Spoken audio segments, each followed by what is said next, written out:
حضور اقدس صلی اللہ علیہ وسلم کا ارشاد ہے کہ افضل نماز وہ ہے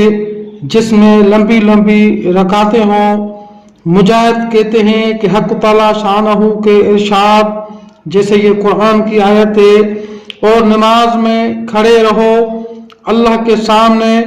مؤدب اس آیت میں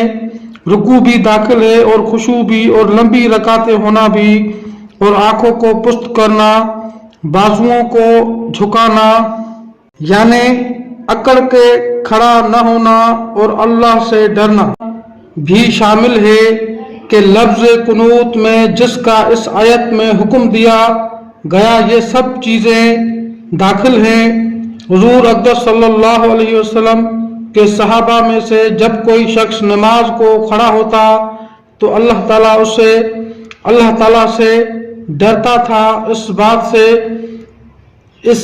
سے کہ ادھر ادھر دیکھے یا سجدے میں جاتے ہوئے کنکریوں کو الٹ پلٹ کر دے۔ عرب میں صفوں کی جگہ کنکریاں بچھائی جاتی تھی، یا کسی لغوی چیز میں مشغول ہو یا دل میں کسی دنیاوی چیز کا